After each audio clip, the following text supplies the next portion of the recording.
السلام عليكم يا احلى متابعين في الدنيا، يا رب تكونوا بخير وبصحة وسلامة. هنعملكم النهاردة طريقة حلويات هشة وخفيفة معمولة من عجينة الكروسون. تعالوا نشوف مع بعضنا المقادير. المقادير عبارة عن 250 جرام من الزبدة، يكون درجة حرارة الغرفة وطرية بالشكل ده. معانا 400 جرام من الحليب المكثف المحلى، وورقة من عجينة ولفة من عجينة الكروسون. هنفردها بالشكل ده ونقطعها زي ما انتوا شايفين بالشكل ده، وبعد كده هنقطعها بالطول بشرايح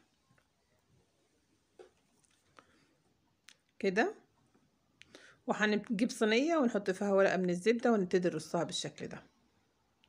هيكون احنا مجهزين الفرن من 10 دقايق مسخنينه، وهنحطها في الفرن على درجة حرارة 200 لغاية لما تدي لون ذهبي معانا.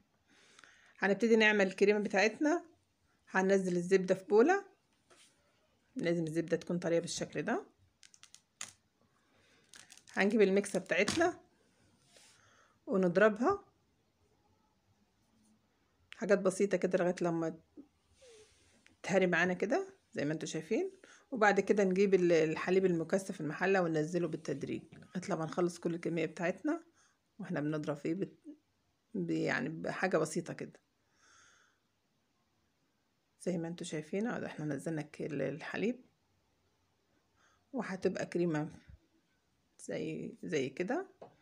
هناخدها ونحطها في التلاجة لمدة 10 دقايق. كان الفطاير بتاعتنا طلعت من الفرن بالشكل ده.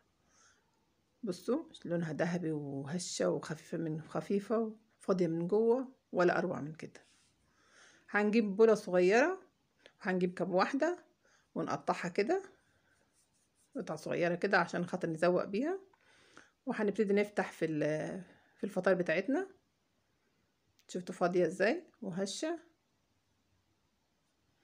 هنجيبها ونحشيها بالكريمة بتاعتنا ونقفلها بالشكل ده. نحط شوية صغيرة على الوش كده، بس مش يعني حاجة بسيطة خالص كده.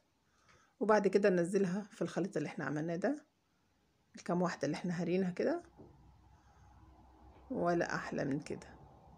شفتوا الجمال. هنخلص كيلو كمية ونوريكم اياها لما نقدمها في طبق التقديم. شفتوا فظيعة، بتدوب في البق كده، شكلها خرافة. ويا رب لو عجبتكم طريقتي تعملوا لايك وتفعلوا الجرس عشان يوصلكم كل جديد. والسلام عليكم ورحمة الله وبركاته.